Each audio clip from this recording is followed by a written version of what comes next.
সম্প্রতি বিশিষ্ট অর্থপাচারকারী ইতোমধ্যেই প্রমাণিত শওকত আলী চৌধুরী, যাকে ডিস্কো শওকত বলে অনেকেই চেনেন, বিভিন্ন পত্রিকায় পিআর এজেন্সি দ্বারা বার্তা পাঠিয়ে বলেছেন, বিভিন্ন সংবাদমাধ্যম আমার নাম জড়িয়ে ক্রমাগত অসত্য ও বিভ্রান্তিকর তথ্য উপাত্ত সংবলিত খবর প্রকাশ করছে, যা অনকৃত।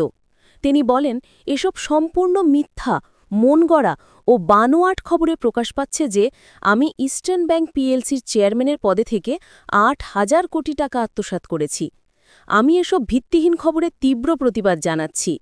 আমাকে জড়িয়ে এই মিথ্যা ও ভিত্তিহীন সংবাদ প্রকাশ করে ইস্টার্ন ব্যাংক পিএলসির চেয়ারম্যান হিসেবে আমার সুনাম ক্ষুণ্ণ করার প্রচেষ্টায় বিভ্রান্ত না হতে সবাইকে বিনীত অনুরোধ করছি। নিজেকে স্বনামধন্য সজ্জন দাবি করা জনাব শওকত অবশ্য সিঙ্গাপুরের ওশেন ড্রাইভে অবস্থিত দ্য কোস্ট কমপ্লেক্সে ৬.২ মিলিয়ন সিঙ্গাপুর ডলারে কেনা ২১৯ ও ২১৭ স্কোয়ার মিটারের ফ্ল্যাট কেনার অর্থ কিভাবে সে দেশে বিনিয়োগ করলেন সে বিষয়ে কিছুই উল্লেখ করেননি, কিংবা কিভাবে দুবাইয়ের পাম জুমেরাতে ২.১ মিলিয়ন ডলার বিনিয়োগ করে ৪৪৫ স্কোয়ার মিটারের বাসা কিনলেন সেসবও জানেননি। খোঁজ নিয়ে জানা গেছে, এসব বাড়ি কিনতে দেশের কেন্দ্রীয় ব্যাংক থেকে কোনো অনুমতি তিনি গ্রহণ করেননি। শওকত ওরফে ডিস্কো শওকত সাহেব একজন বাংলাদেশি নাগরিক, যিনি দেশেই বসবাস করতেন, বর্তমানে পলাতক। এভাবে গোপনে বিদেশে বিনিয়োগ বাংলাদেশের মানি লন্ডারিং আইনে ফৌজদারি অপরাধ। নিজেকে সাধু সন্ন্যাসী পর্যায়ের ব্যক্তি দাবি করা শওকত আলী চৌধুরীর মালিকানাধীন এসএন শিপইয়ার্ডে গত ১২ বছরের দুর্ঘটনায় ১৮ জন শ্রমিক মারা গেছেন।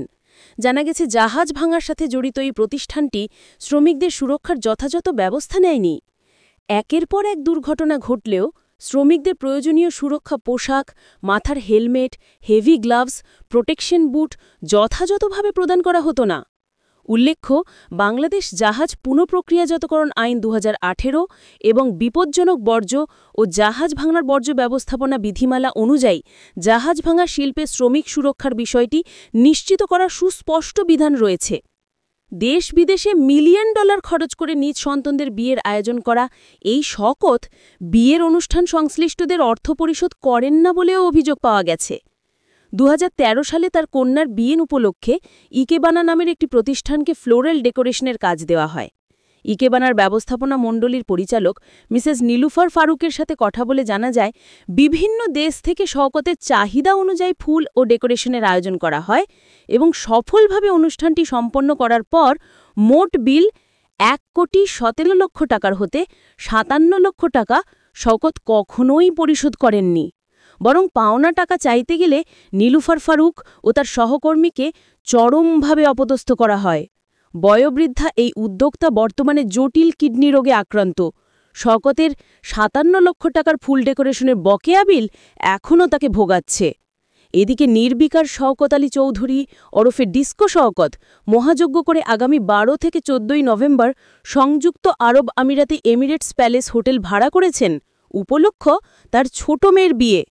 জানা গেছে, ইতোমধ্যেই মরক্কোতে বিয়ের প্রথম অংশ সম্পন্ন হয়েছে মিলিয়ন ডলার ব্যয়। এবার দ্বিতীয় ভাগের পালা। এবারও খরচ কম হবে না নিশ্চিত। ঢাকা থেকেও অনেকে আবুধাবি যাচ্ছে বিয়ের উৎসবে যোগ দিতে।